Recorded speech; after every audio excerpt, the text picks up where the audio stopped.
Recording, yes. A very, very good morning, everybody.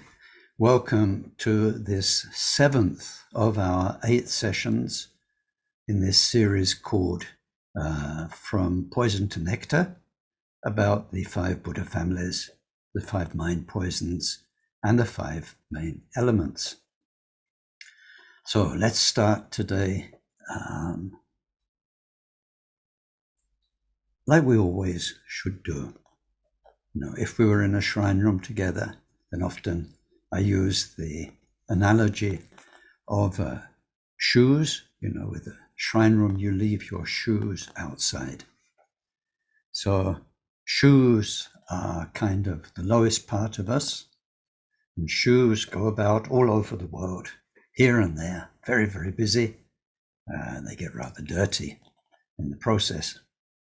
So we leave our shoes off, and we take the rest of ourselves into sacred place full of sacred imagery, sacred reminders, special, protected, blessed space. And if you're lucky, when it's all over, you go back out, your shoes will still be there. Once my shoes, because Sammeling's a very wet place, were Wellington boots, and I got outside the shrine room last, because often people stop and talk, and my boots weren't there. So I had to walk home barefoot. 6 years later, I came out the shrine room, and to my surprise, there were my boots there. So whoever borrowed them for 6 years, or whoever borrowed them and went home in them and came back 6 years later, left them. But anyway, when we come into a practice session, a teaching together, then we try and leave our worldly concerns, like the shoes, aside.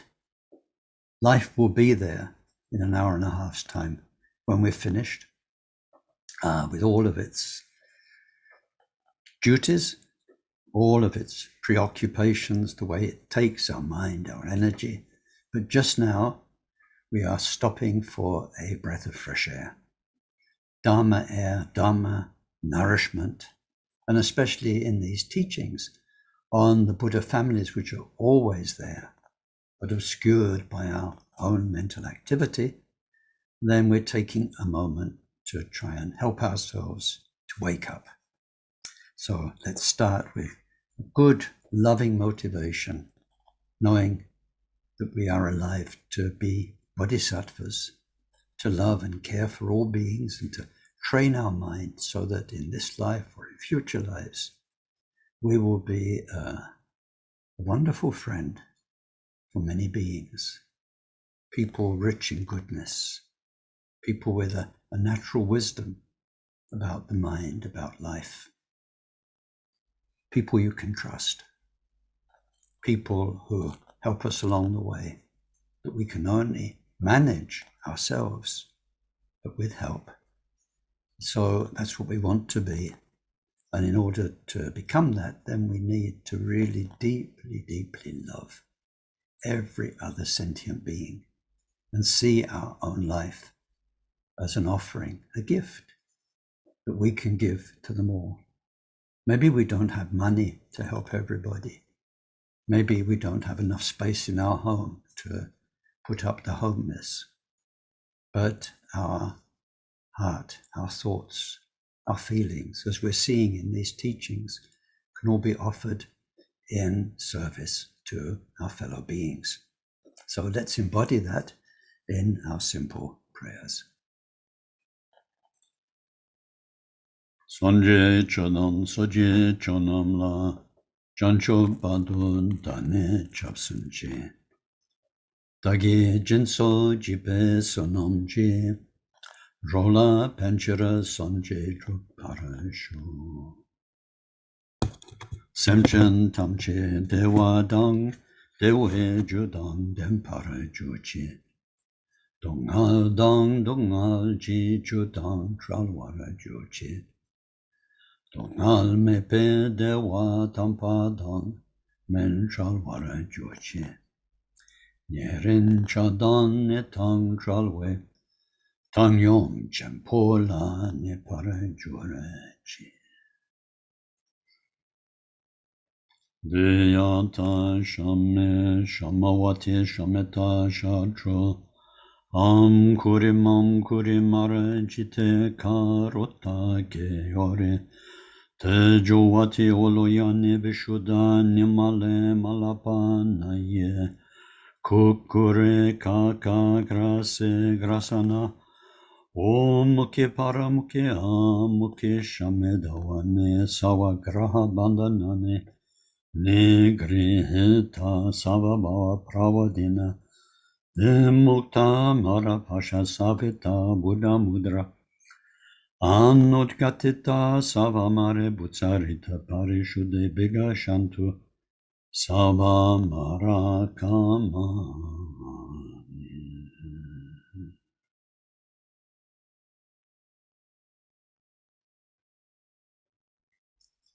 Polen sawe lama rinpoche dagye chewara pende tenshula. Kadrin chempo gone jesonte kuson tuche ngadrup saldo sol.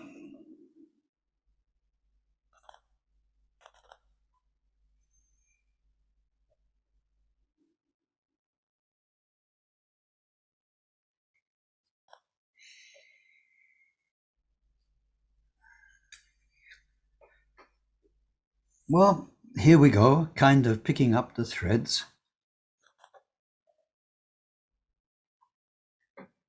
And like we've been doing these past sessions, we'll sort of go back a bit, not all the way, and pick up and then carry on. Today, we must finish the one by one teachings on the Buddha family. And it's really great because in the end of the 5 families, we'll get to the Buddha family in the center on a diagram or up there above us when we visualize. This one's different. It's very, very, very important. And it's great that we get there. We could have done it first because it's rather all-pervading. But I think in a way it's better to do it last.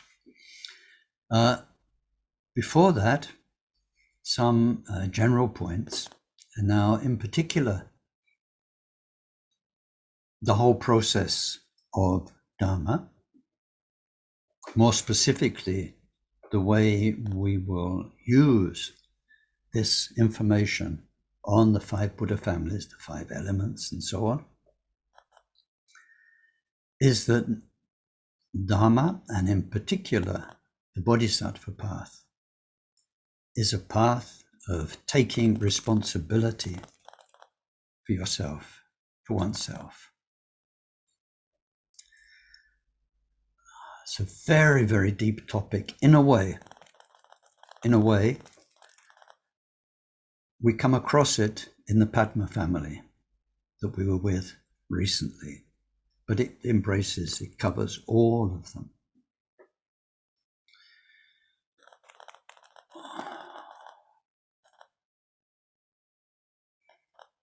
At the beginning, and maybe for a long time, or maybe for lifetimes, our Dharma practice is very dependent.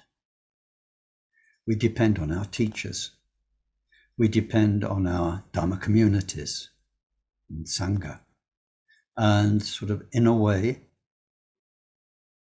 belonging, being connected is very, very important, is vital. So people often, they say to me, when I came to the course, when I came to Samiling, when Taisitupa was there, whatever it was, I felt so inspired. I went home and it was kind of brilliant.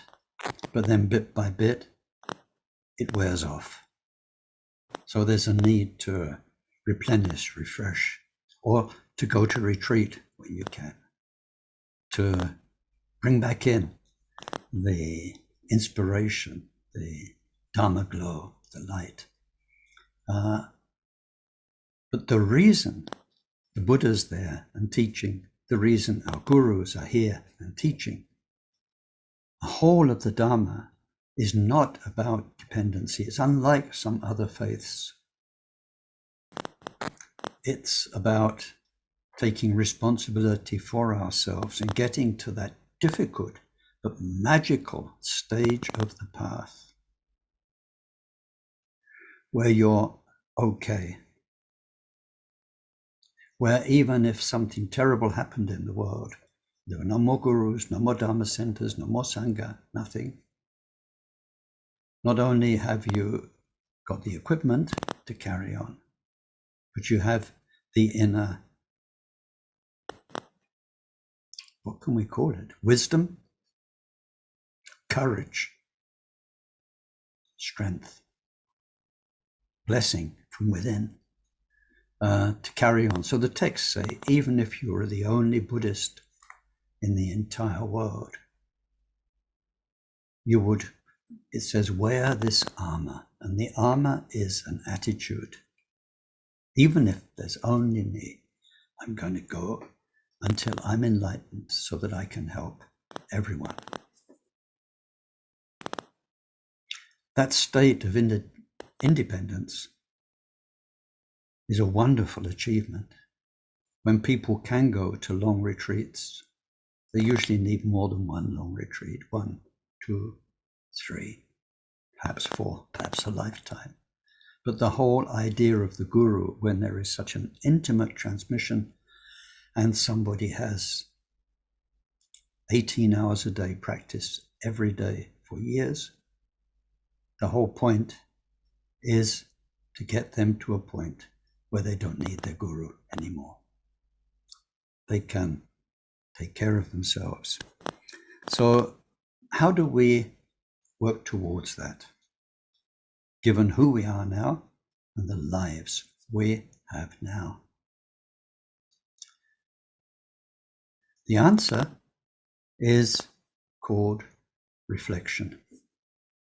It's not enough to receive teachings and understand them. There will be some benefit. It's a virtuous thing to do. It's very, very interesting sometimes, and so on. But the real benefit comes when you take the teaching inside yourself and you take it away and you chew on it. Become like a dog with a bone.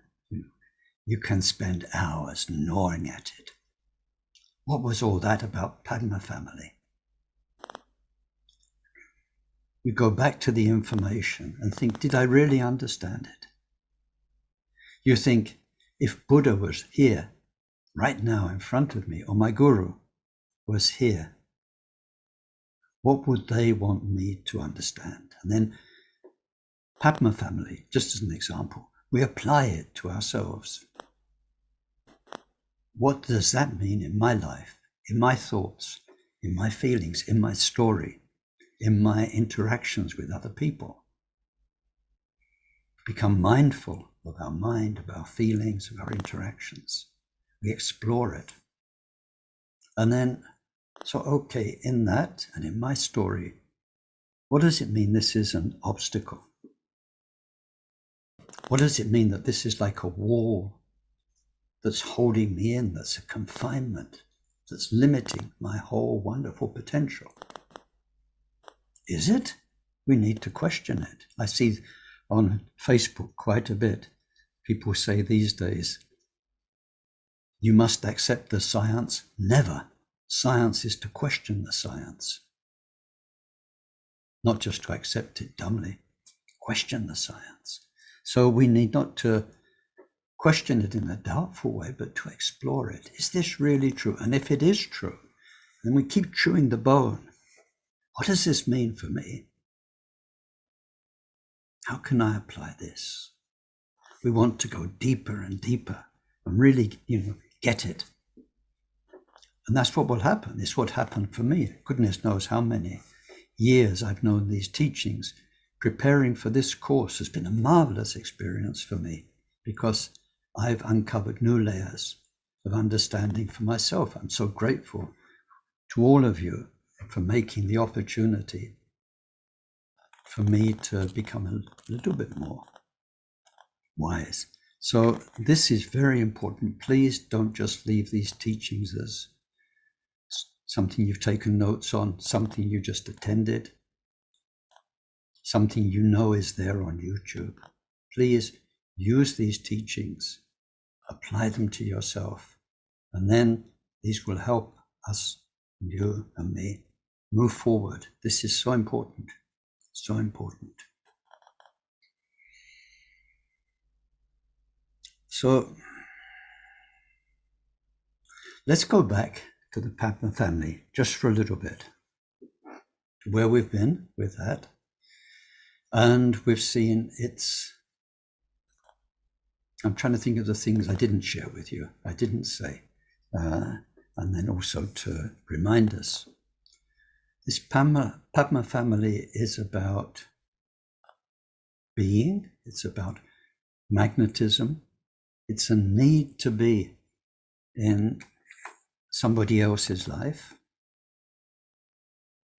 which means a need for you to feel value of yourself, for yourself, because others need you, because this is the role that you play in their lives. You give something, it's nice. It doesn't have to be, we're not looking at something bad in all of these. We're looking at life as it is and how to go further, how to find something more sacred. So when this becomes a need, when this becomes a wall, remember this diagram, which I just knocked off quickly, but in the end I think is very useful. Remember, infinite, beautiful space around us, but as long as we have the walls, we can't see it. So with all of these walls, the walls of prejudice, very fixed opinions in the Vajra family, the wall of being involved with possessions, what you have, the karmic fortune that gave you the gifts of this life, or here with your own being, your own presence in other people's lives. With all of them, we have these universal factors of the Buddha's teaching. That is samsara. It means you'll go up and there'll be good times, and you'll go down and there'll be tough times. So as long as we need to be in other people's lives, we need them to need us. We want to be, sometimes when we caricature it, the life and soul of the party of life. We're the good news. When we come in the door, we want people's face to light up and so on. We want to feel that we are valued. All of this makes us vulnerable. And it means when we're not valued, when we're put down, when we're rejected, when people couldn't care less, even though we've been, sometimes they feel to us ungrateful. We've given so much, and then they don't really care. Like parents and children, or whatever it might be. Or just life. And we feel like I've given so many years caring for other people, giving up myself, and that kind of feeling. Life should give back the goodies, and you should get some kind of instant reward, whatever. As long as that is there, our mind is very limited, and we are very vulnerable, and there'll be suffering. Of course, there'll be good times, but there'll be suffering as well. So this needn't be the caricature of sexuality, which it often is, but then we mustn't ignore the sexuality either, because just look in the world around us, there's a lot of it. And it's very important how you appear, how you smell. Everything is so much is about, not everything, so much is about being attractive. Being attractive. A couple of weeks ago, I was in a health food store buying food, but in the health food store, there's a whole section of whatever you call them, beauty products. And there was a very nice old lady in there, And I say, oh, maybe she was younger than me, but I don't think so. But anyway, I keep forgetting that I'm old. And she was buying creams for wrinkles. Now, she had a lot of wrinkles. She's probably in her 80s. But she was taking such pleasure in buying these creams. And she got one that was 80 euros something. Little pot. And then the salesperson was convincing her to maybe get a second one, because this one's good for those wrinkles, or you can put it on at night time, but then you need something, for the, anyway. She ended up spending a lot of money. I mean, I'm sure her wrinkles haven't disappeared, but she'll see some difference in the mirror, and it will give her a morale uplift, and so on. But when we look around us, so much is to do with sex and attraction, so much. So that's all Padma family stuff. But beyond the sexuality, there's just simply this need to be. It might be because you're a granny. And there is this, how can you say, renewed lease of life because of your role in your grandchildren's lives. I've seen a lot of this. This is very lovely, can be. I never knew any of my grandparents, so I don't have personal experience. But sometimes when you see, it's different, children and parents, children and grandparents, and how it benefits the grandparents, and how this, what we're looking at, identity, how we identify with what we think, with what we have, and with how we manifest, how we appear in other people's lives. So this identity of being a grandparent can be a very wonderful thing towards the later years of life. It could simply be that.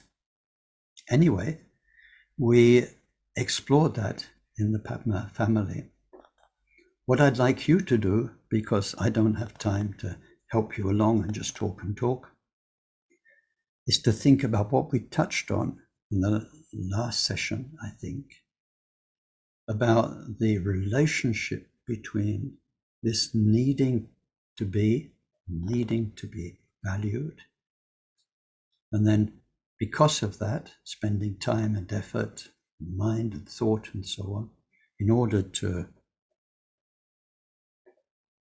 be valued in other people's lives. The difference between that being and Buddha Amitabha.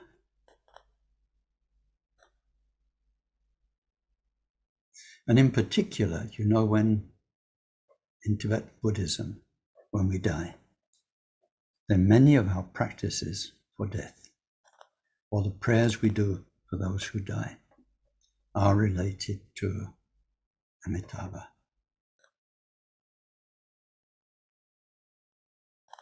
What is it to be when we are being and manifesting?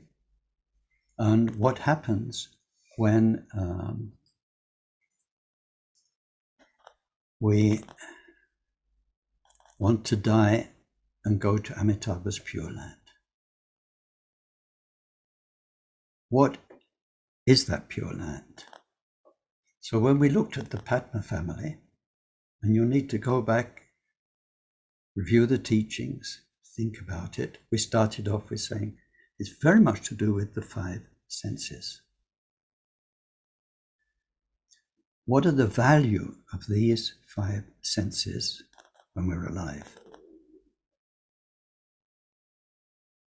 What does it mean to be embodied, living in one of these human bodies with eyes that see and ears that hear? And how powerful are the inputs that we have now because we're in a body? And what does it mean when the body stops, when we leave this body, and we go to a place, Amitabha's place,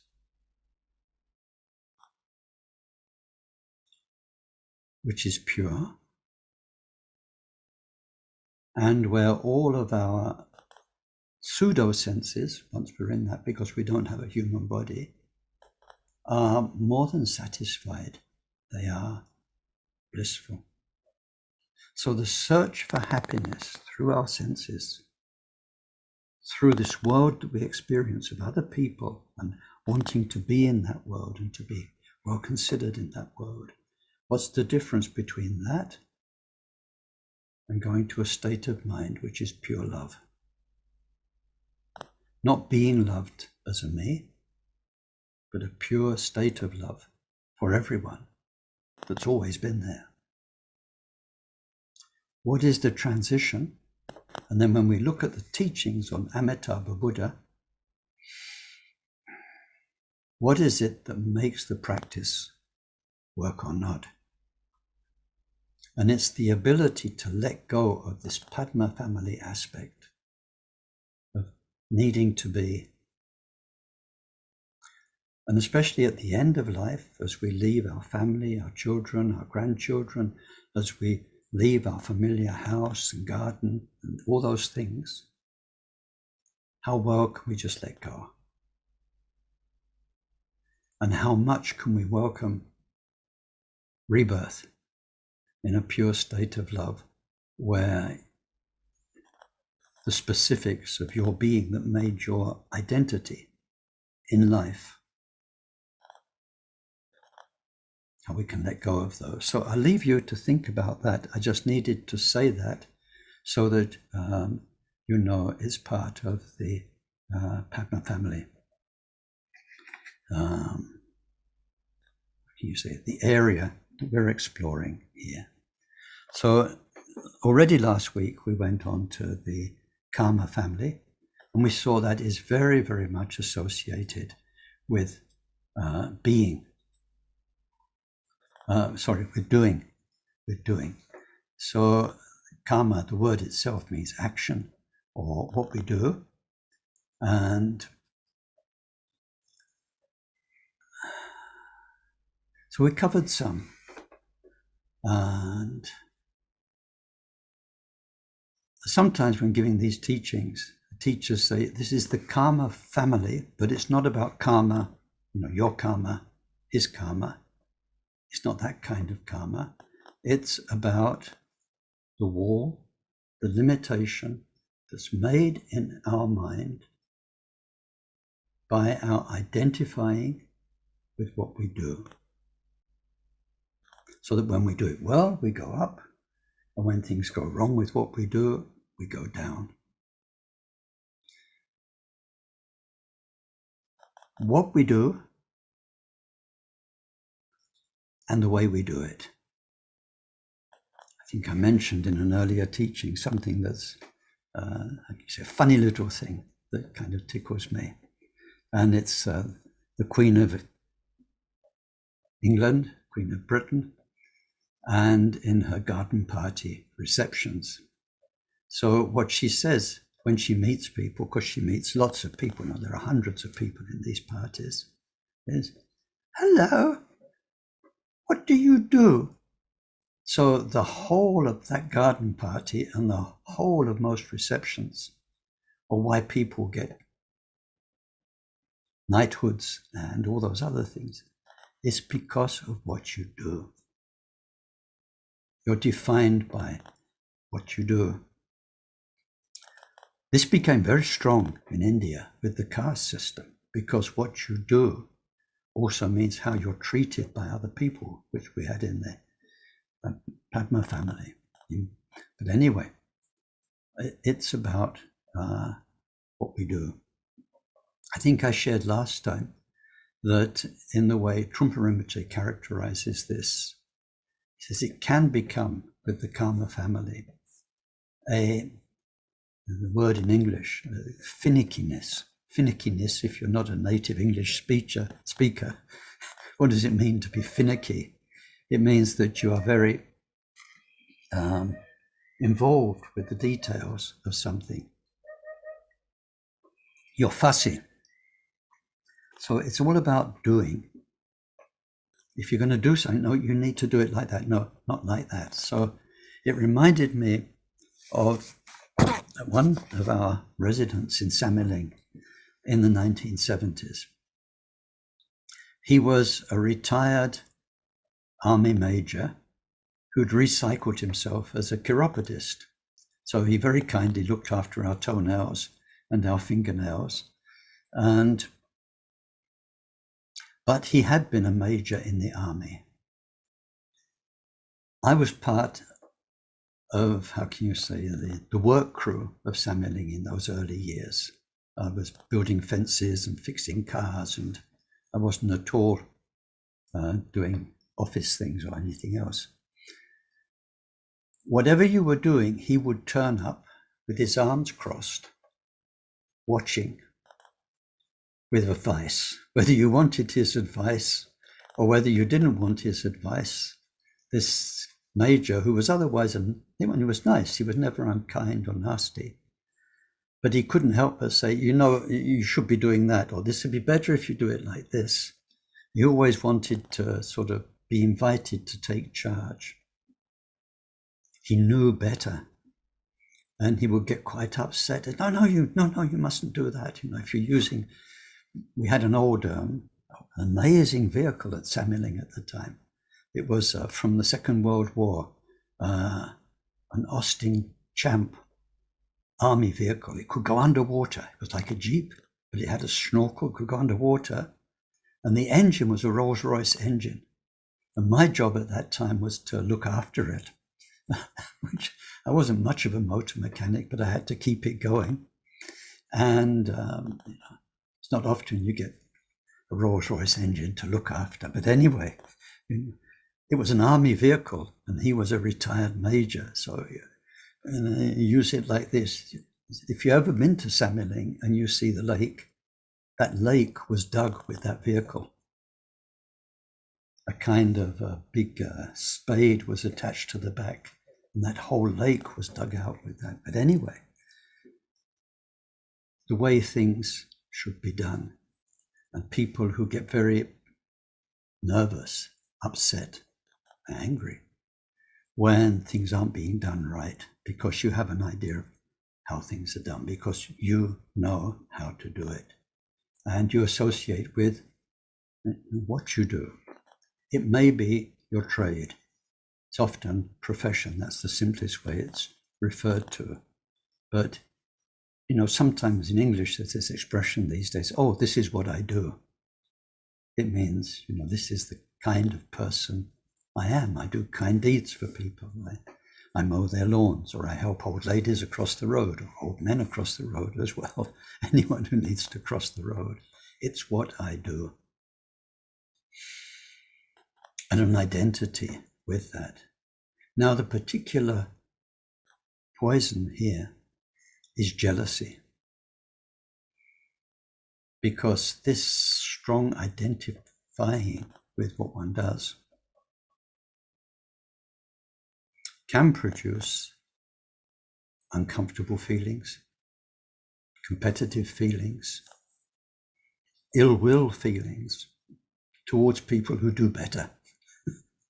So they do better than you, is how it's expressed in English.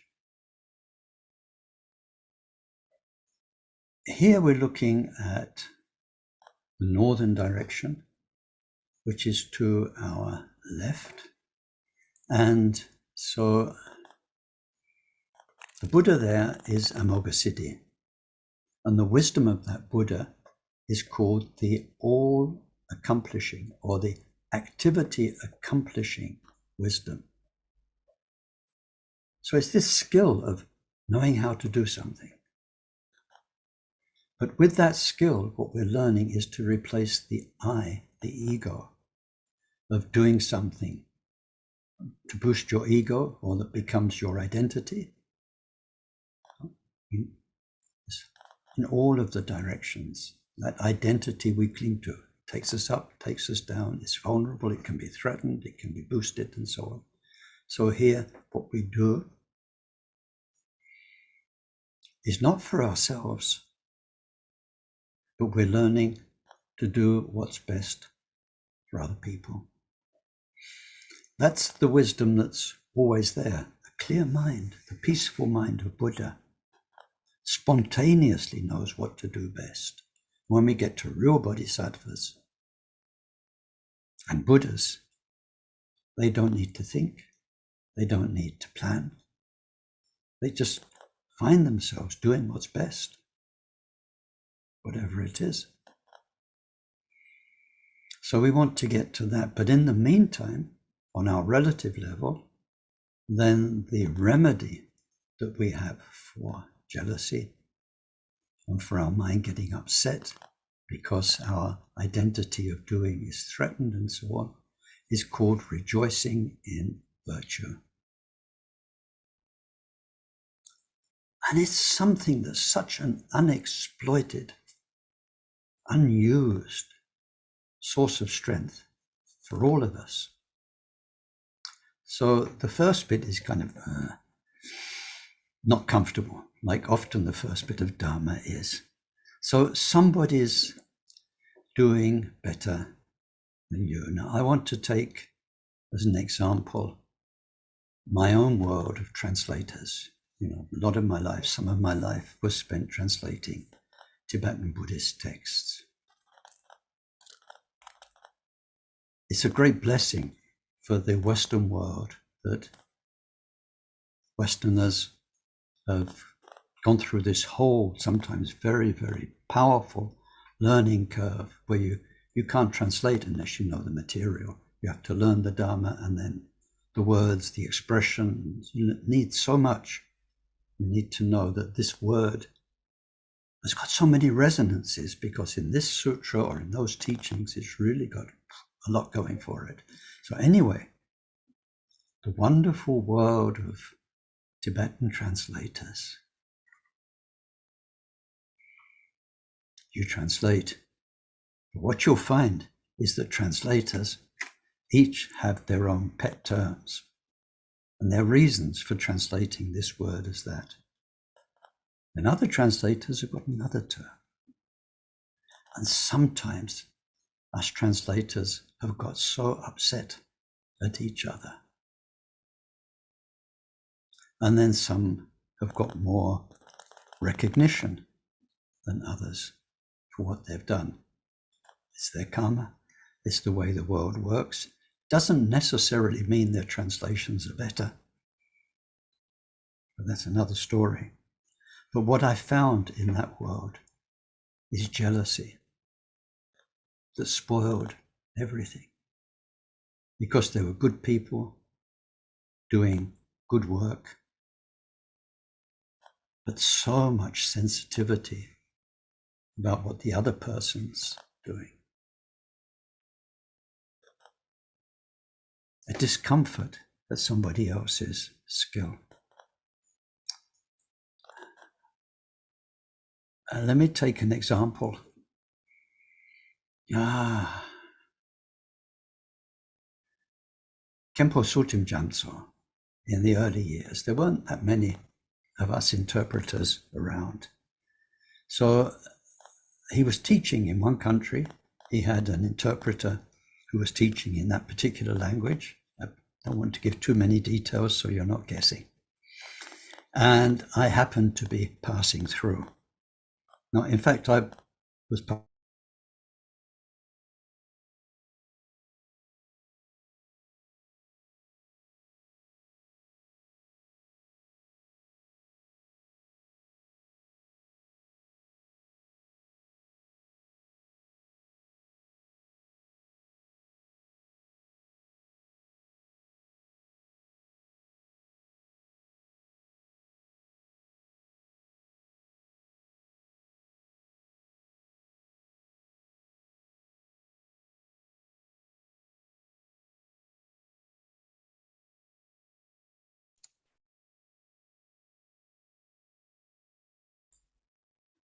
Can you hear?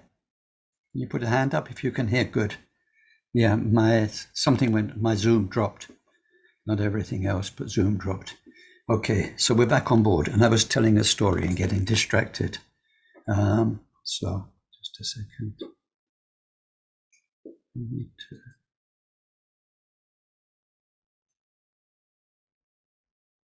I need to pin myself back on the screen for the recording. Okay, back here. Good. Okay, sorry for the blip. So anyway, I was passing through this center. Did you hear up to I was passing through the center when this other person was translating? Thank you. So, and then he saw me come in. Now, I was one of his first teachers of Tibetan. And he saw me come in and he suddenly went very red. And he sort of, but he was listening because he had to interpret. And then he got flustered. And then Khenpo could see what was going on. He was looking at me and looking at his interpreter next to him. And he had to ask Khenpo to repeat what he just said. And Khenpo, who understood that he was embarrassed because I knew what Khenpo was saying, he turned to the interpreter and in a moment of painful truth, he said, "It's okay, just make it up. It's what you usually do, isn't it?" So it was a terrible moment. It's just a story to share. But, you know, it's a trap you can fall into if you think you've understood 70% of what the teacher said.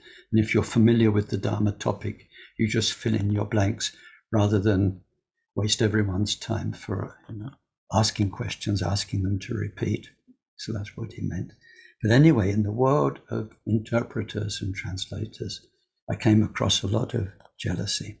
So what we learn to do is called rejoicing in virtue.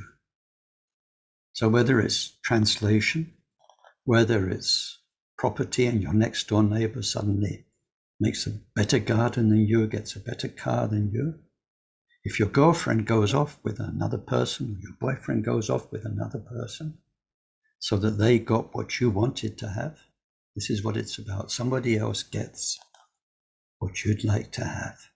Somebody else is what you'd like to be. Then we think, how wonderful. And then we do something beautiful because it appeals to our sense of humor. Okay, your girlfriend or your boyfriend went off with your next door neighbor or your best friend or whatever. Okay, you start off, you feel sore, you feel jealous, whatever. But then you think, you tell yourself, I need to be so happy for him, for her. And then we think, not only that, not just my girlfriend, may he have goddesses or she have gods. And then we think of an even better person, an even better world, an even better. And then why not tens of them, hundreds of them?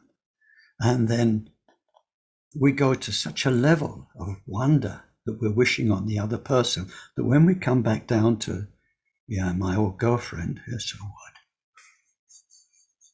So what? I'm not going to let my mind be upset by what's happened anyway. They are successful.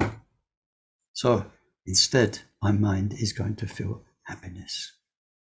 I'm going to free myself of this dagger of jealousy and learn, instead of feeling pain, to be happy. The other side of this, which is the untapped resource, is that when we study karma, we can gain karmic benefits and purification without actually doing ourselves. When we identify, the whole thing's about identifying, identifying with what the bodhisattvas do, what the Buddhas do, what Karmapa does, what Taisattupa does, what our own guru does. And we rejoice in their virtue. We get some of that karma. Like Akon Rinpoche, helping thousands of orphans in Tibet. When I think of that and rejoice in it, rather than being jealous, because I've not really helped any orphans myself, but we think how wonderful. And if we could identify 100% with his mind, his kindness, his actual deeds, all the hours spent making sure these children got good schooling, good teachers, good uniforms, and so on, good food. If we can identify 100%, the karma is as though we did it. And although, like at the beginning of our session, we did the 7-branch prayer, one of the branches is about this. Very few Buddhists exploit this energy, this power, whereby we spend part of our day just so happy about what good people have done. So we make a list sometimes, the Buddhas, what they have done, the Bodhisattvas, what they have done, the Arhats, all of those who are renunciates, all the good people in this world. It's endless. And we can feel part of it and belonging to that identity, very much to do with our Amoga Siddhi practice. So, and then because it's about karma, it's about doing what I introduced at the beginning, taking responsibility for ourselves is also very much associated with this. Now, Amoga Siddhi is the Buddha, it's a male figure. In the north, we also have Tara, for instance, green Tara. And everything we learn about green Tara, her activity. Now, one part of green Tara's activity is she's swift. And no messing around, no do it later. If something can be done, you're in there quickly. Something needs to be put right, you're in there, you put it right quickly. There's something good that can be done for somebody else, you do it. So this clarity of Amoga Siddhi and of Tara, which, just do the right thing and do it quickly. And then prioritize good doing, acts of compassion, acts of kindness, but more than anything else, Dharma, which is why I said it's to do with taking responsibility for ourselves. Now, I want to come back to that, but when we come to the next family, which we must do quickly.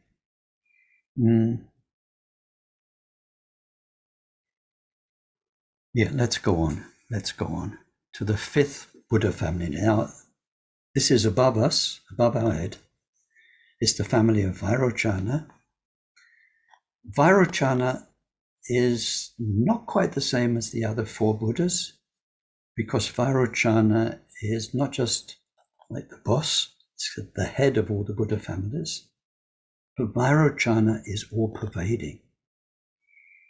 It may be Vairochana. It will be the same thing if we think of Vajradhara above our head. Vajradhara Buddha is the Lord of all the mandalas. In some traditions or in some tantric transmissions, Vajrasattva is in the center and above our head. But the point is, this Buddha is all-pervading. All-pervading. And the poison which blocks this Buddha is ignorance. So we've had our 4 walls, now we've got the roof that's blocking out the sky. And the sky space element is our element for above.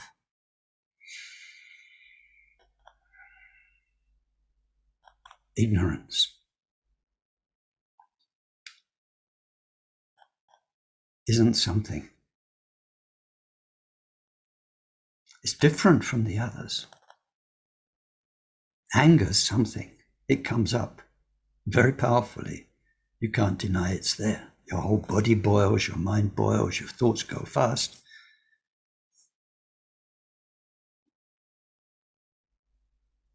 Your sense of entitlement is not like anger.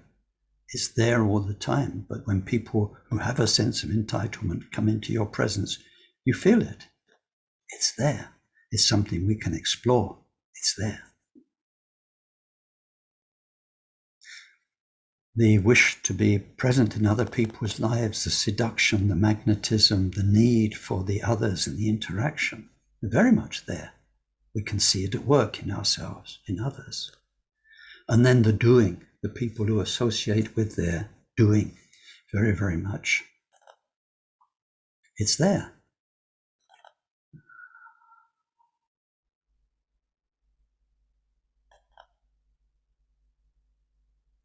There's a phrase, I must do ... right? Oh, I must do this. I must go to the supermarket before it shuts. I must finish that, whatever it is, job I'm on to. Oh, and I must telephone him. I must do. The samsaric list of things that we must do is endless. And it very often prioritizes. I should practice, but ... I must do this and I must do that.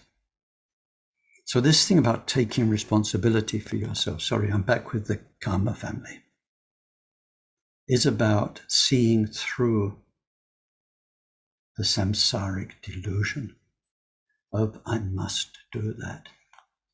In your last life, how many things must you have done? You can't even remember one of them. But you had to do them, and you had to do them, and you had to do them.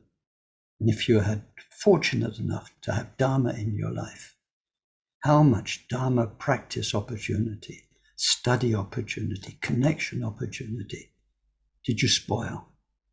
Because you had to do this and I had to do that. So we need to recognize that in ourselves, and we can, unlike the other three families, north, south, east, west, there's something there that's an obstacle. But here, above us, with the Buddha family, and Vairocana, it's called the Buddha family.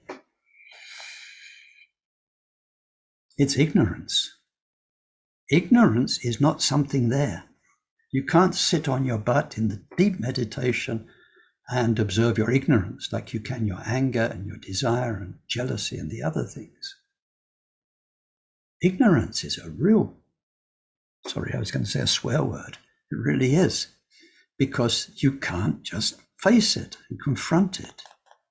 It's what you don't know, what you're ignoring. In Latin, in French, in English, when we go through the etymology, it's a negative term. You don't know, and there's no, you eat the ignoring. The know is the word gnosis. So root, even it's the same in Sanskrit, gna, gna is the same root, knowledge, gnosis, knowing. And of course we don't know what we don't know. Otherwise we would know it. There's so much we don't know. And not just stuff, I don't mean Wikipedia. I mean, we've been associating these 5 directions with our chakras. These chakras are not open.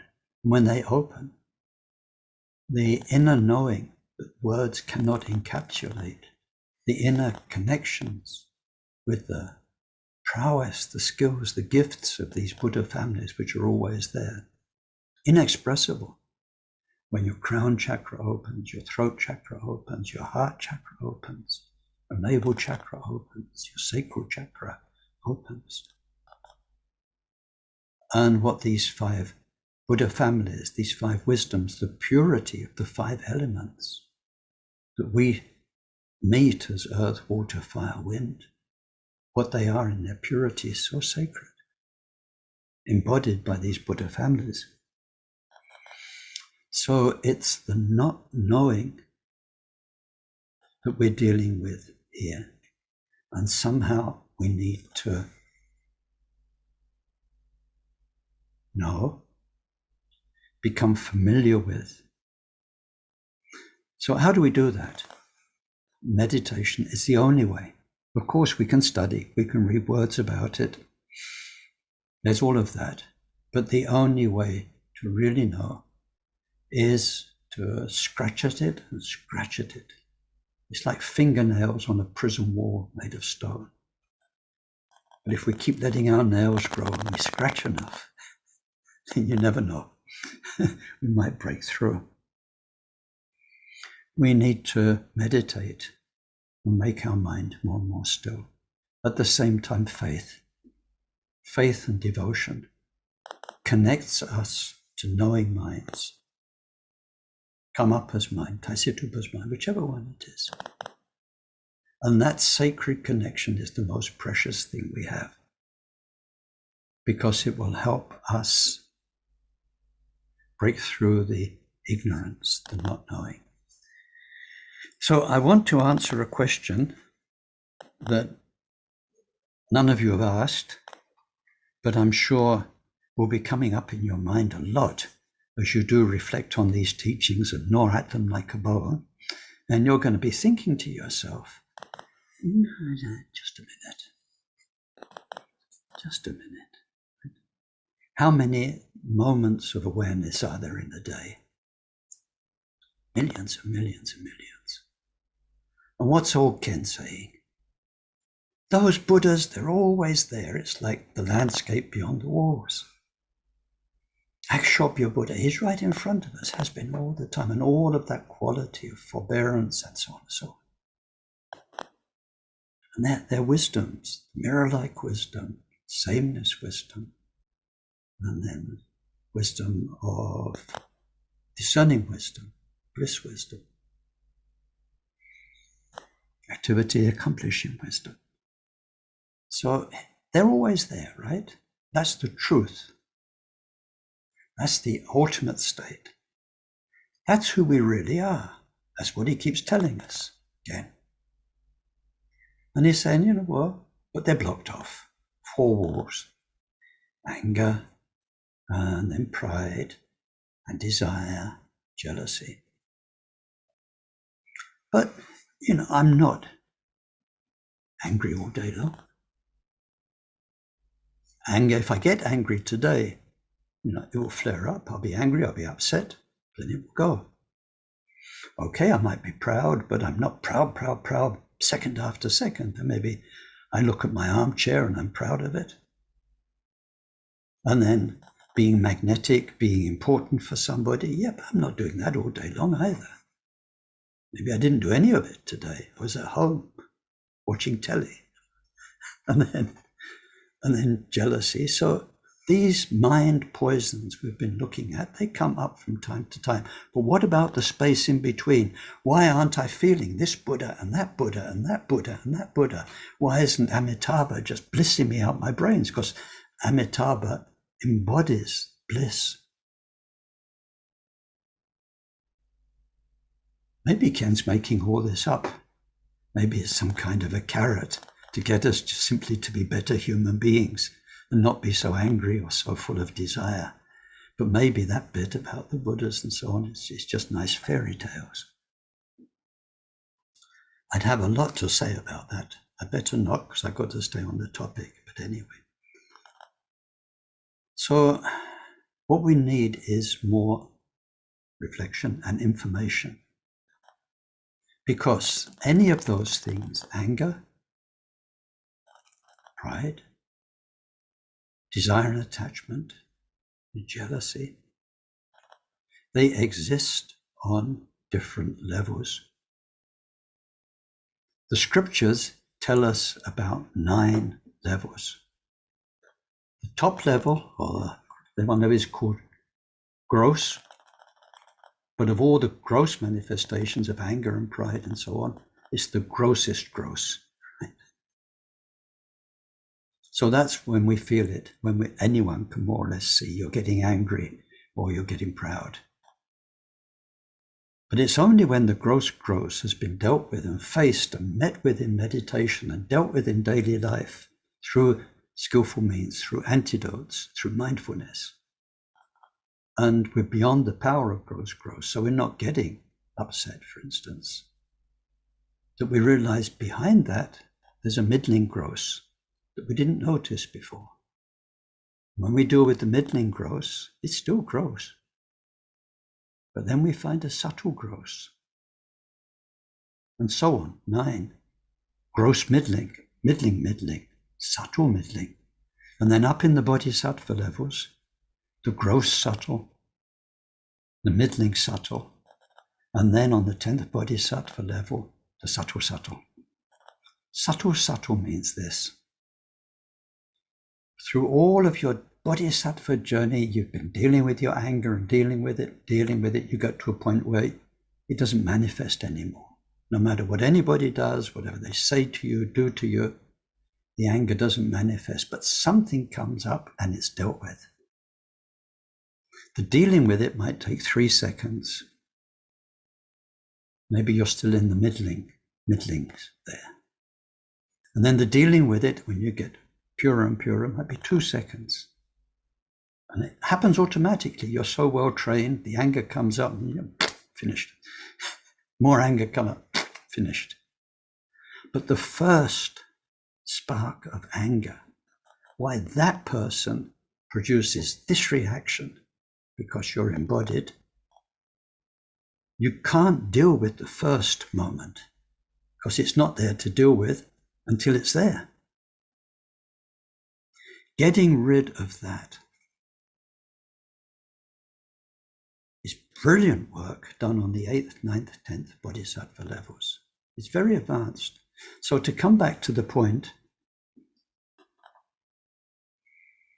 why, when we're not gross angry, and not, why aren't we experiencing the Buddhas, is because there is an ongoing, it's called bakchak in Tibetan, an ongoing habit, an ongoing propensity that we carry. Now, this has been created over many lifetimes. And it's like a cocoon. You know, insects that make a cocoon, they spin silk around themselves and around themselves, and then gradually. So even though the gross anger is not manifesting, then behind it, the judgmental mind that has this particular image of me and this particular projection of them is still there. The thinking, the mental activity is still there. So we need to get to a point where we understand it, and that's why we need to dig deeper and deeper, gross, middling, subtle, and so on. Because the whole conditioning to the definition of me and other has such a huge history behind it. And it's only as that cocoon is unwound or dissolves or is broken from the inside, like when the caterpillar becomes a butterfly, when our inner strength, the blessing, the lineage, all of the practice, the 6 paramitas, are so strong that they get rid of it. So ignorance is the cocoon that's been woven life after life after life, and that is embodied in what we carry in our stream of consciousness, in what's called the alaya vijnana, the 8th of the 8 consciousnesses. It's that is the obstacle to us perceiving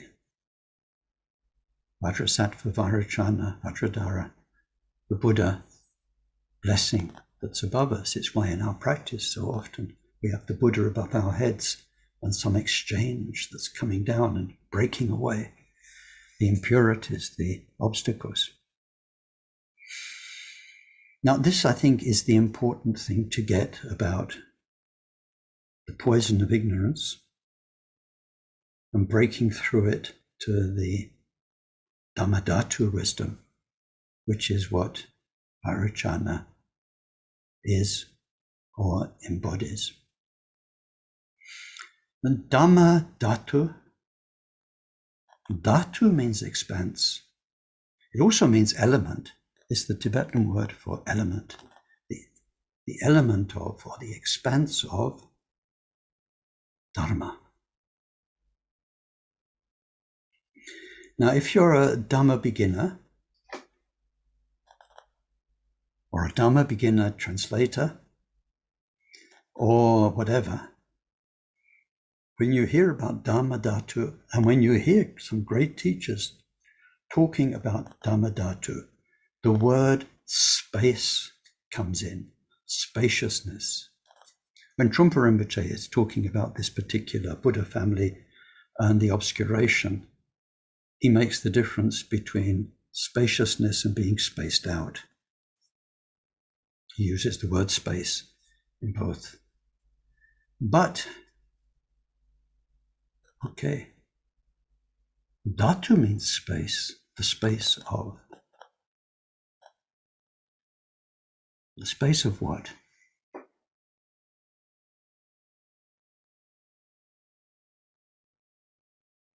Dhamma Dhatu is the space of shunyata. Voidness, emptiness. Oh, empty space, I've got it. Space, wrong. Very wrong. Not the middle way. You've fallen into an extreme of nihilism. Nothing there, just space. There was only space all the time. Don't do that. Don't do that. It's not Buddhist. It's the space of Dharma. The essence of Dharma, they all tell us, the Karmapa, the Taisitupa are really reliable teachers, the ones who hold the Kagyu lineage transmission and whose duty it is to help us to understand properly. Say that the heart of Dharma is interdependence, karma, cause and effect. So the Dhamma Dhatu, the space of Dharma, is a space of wisdom that understands why everybody is who they are, why everything is what it is, why what's happening to that person, what's happening here on earth right now in so many hundreds of ways. It is the wisdom of Dharma, things. Dharma is the Sanskrit word for things, phenomena. It's the wisdom of how and why things are. Clear mind, where everything is simply what it is.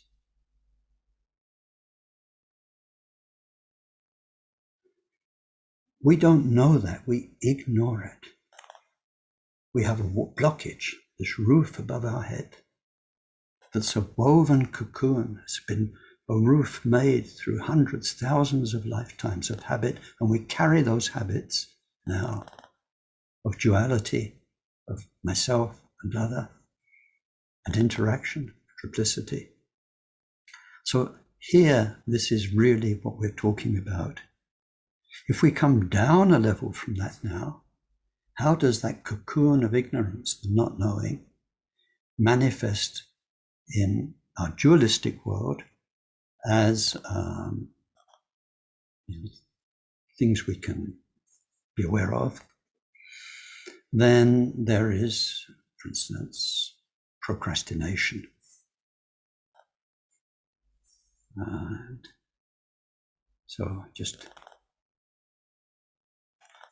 there's a general sense of avoidance. I think that's one word to keep in mind. You're very good, like in sports, thinking of football or something. Those people who can run down a pitch and you can miss that one, miss that one, and miss that one, and wiggle past that one, bang, put it in the goal. Some people are past masters at avoiding. In our mind, we can become very, very skillful at avoiding the essential, putting things off. And so then the caricatures, as Trungpa Rinpoche talks about, well, you in worldly life, you're the person who lets the dishes pile up in the sink until there's just no more room in the sink and you can't bear it anymore. And anyway, you've run out of clean plates. So you've got to do something. And you were kind of hoping that the next door neighbor would come in and help you with the washing up, but they never did. or the pile of dirty clothes for the laundry is building up, and then in the end you've got nothing more clean to put on, so you've got to do it. And this kind of a laziness. I think one thing Lama Sultimaleone talks about is depression. Now, I've never seen this elsewhere. I think some of the manifestations of ignorance, where you put things off or you can't be bothered, you can't care. Care is another word. You couldn't care. Couldn't care less in a worst extreme, but you don't care that much. So laziness, avoidance, not caring, procrastination, I think that could lead to depression. But if it does, certainly depression isn't the main thing we're talking about here. It's about what we don't know, not knowing how it could be, not knowing our potential, which is why wonderful teacher Taisitupa in these past years has been telling everyone in nearly all of his teachings, you are Buddha. We need to know at least that we have that potential. It's very hard to recognize that we are that right now. You listening to me saying these words, I'm Buddha, you're Buddha. It's true. He's not pretending. But the ignorance means we ignore our potential. And why? Because we're in this cocoon of habit that's been being carried, sometimes reinforced, sometimes a bit taken apart, lifetime after lifetime, and in this particular lifetime, by those 4 areas that we looked at. The ideas, the possessions, the desire, attractiveness, the doing. So Vairocana, the ignorance pervades all of them. It's because of this ignoring who we really are, ignoring in a relative sense of a path, our potential, what we can do with this life, with this most precious, wonderful human existence. Rare, rarer than a daytime star. That wonderful example the Buddha gives of a blind turtle that swims under the ocean and comes up to the surface once in 1,000 years, an ocean. And on the same ocean is a wooden yoke, like an animal yoke, so a circular bit of wood. So he says the chances of getting a precious human existence are like the chances of that blind turtle coming up to the surface, and at the same time, where it comes to the surface is just where the wooden yoke is. So bingo, the turtle's neck comes through the yoke. You know, if you know about odds and statistics, and you start calculating currents and the size of the ocean, and so on, you realize, he says, that precious human existence is this rare. So over so many lifetimes, this basic ignorance that's compounded itself in quite solid notions of me and in quite solid projections of other, of duality, all of that is the blockage. The remedy that we have for that is our Dharma practice. The super remedy we have in the Karma Kagyu tradition is devotion, faith and devotion, and nurturing those, understanding the obstacles to them, doubt mainly, and then happiness, habits.